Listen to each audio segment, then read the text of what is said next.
Gran Turismo 7, Sony's flagship racing series, arrives as a PSVR2 launch title, available as a free update for existing PS5 owners. Gran Turismo Sport promised greater things to come on PSVR.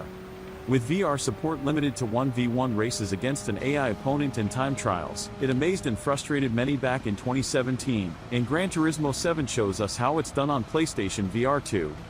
Polyphony Digital claims this latest entry was always designed for VR, and you can play the entire experience in your headset, split-screen multiplayer aside. Outside of the driver's seat, most of Gran Turismo 7 remains flat-screen. Polyphony Digital is clearly passionate about motorsport and the wider car industry, and Gran Turismo 7's campaign goes beyond a few races strung together. Progression occurs through the GT Cafe, where the menu is more of a shopping list. You're tasked with collecting cars based around a specific theme, which are earned through good performances and races.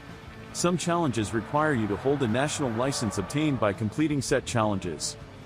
Completing menus gives you a brief history lesson, and the cafe owner details the legacy these cars left behind. This adds some appreciated context, making this more than a pretty vehicle sim. Your selection is initially restricted to basic used cars before more expensive dealers become available. There are currently 460+ cars available, and more are likely to come through regular updates, too. Every car is also upgradable, from road vehicles to racers, for better speed, handling, cornering and more. You're not getting a Ferrari or Bugatti straight away, though the campaign has clearly defined progression through these menus that works toward fancier options. Campaign races usually require a top 3 finish to clear them before moving on. Winning isn't always necessary. Some races mandate specific vehicle types, like Japanese vehicles only, encouraging you to try other cars. There's also a VR showroom for viewing your collection, and though it's a fun novelty to pad out PSVR2 support, that wears off almost immediately. Naturally, racing is where VR gameplay truly shines, which usually begins with a rolling start before placing you in the driver's seat. I was immediately impressed by Gran Turismo 7's attention to detail with its working speedometer and realistic interiors, and you can minimize the heads-up display (HUD) elements like driver names for greater realism. Watching the raindrops fall across the windscreen and seeing the sun accurately reflect in the mirrors all complemented this. Your avatar responds to your headset position, and if you lean out too far, everything turns into a wireframe outline, so no sticking your head out the window. I wished for more interactivity here, though I'd say the same for most VR racers. It feels incredible being out on track in VR, and I found myself driving more cautiously. AI cars won't hesitate to shut the door on you, so you've got to carefully time precisely when to overtake. Executing some tricky passes and seeing that checkered flag as you enter first place feels incredibly rewarding. What's here is highly polished but not always consistent. It's one thing that replays can't be viewed through VR, but pitting mid-race oddly goes back to flat-screen view temporarily. Admittedly, not many campaign races would ever need you to pit, since they usually last 2 or 3 laps, but swapping between these views during a race doesn't feel right. That aside, Gran Turismo 7 packs some enjoyably varied circuits, and as a Formula 1 fan, I was pleased to see Suzuka, Nürburgring and the Red Bull Ring. Combined with off-road tracks and wet weather options, I'm thrilled at what's here. If you're struggling in races, there are 3 difficulty settings you can switch between, alongside on-track assists like racing lines and auto-braking options. There's also a multiplayer mode gated behind campaign progression, but it doesn't take long to unlock. As mentioned, split-screen multiplayer isn't available on PSVR2, which is understandable. You can take this casually through standard races, host lobbies with friends, or do ranked matches at the Sport Pavilion.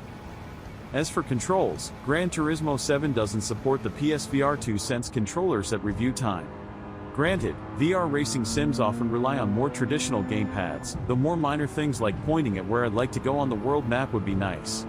This leaves you with 2 options, a standard PS5 DualSense or a choice of steering wheels. Using DualSense has merits like haptic feedback, which lets you feel changes in the road surface, while adaptive triggers add resistance when braking.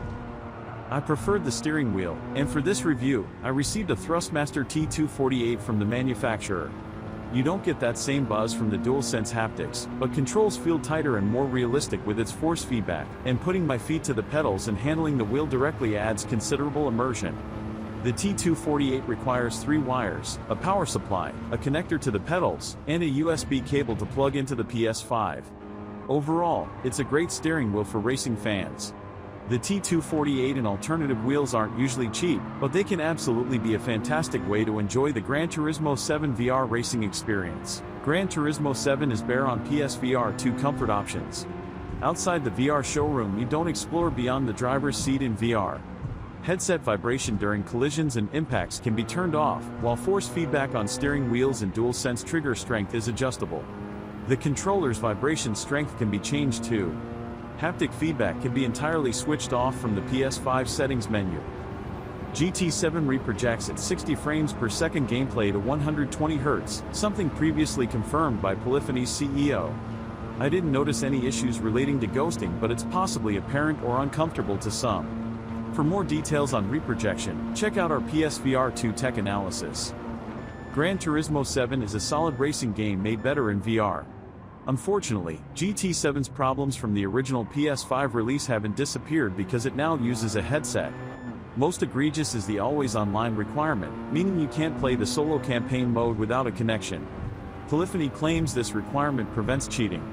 Only 13 cars and a limited arcade mode with 10 tracks are available when playing offline. That isn't terrible for a quick fix, but with 30 plus tracks total, most of the game becomes unplayable if there's an internet outage. Earning credits to buy new vehicles doesn't feel too grindy, but some cars are priced so high it incentivizes players into microtransactions. Want that McLaren F194? You better find 20 million credits, with $20 buying 2 million credits on PSN. That's a more extreme example, but many vehicles aren't cheap. Roulette tickets are awarded for free upon completing menus, offering 5 options that provide credits or cars, which lands on the lowest value choice almost every time. Gran Turismo 7 is one of the most potent racing sims ever to grace VR, and Polyphony Digital's passion for motorsport is in every moment. GT7 is a love letter that celebrates cars old and new, offering a significant range of playable vehicles and racing tracks that take full advantage of the new hardware. A few lingering problems from the original release dampen things slightly, but make no mistake, Gran Turismo 7 with PSVR 2 is a must for racing fans.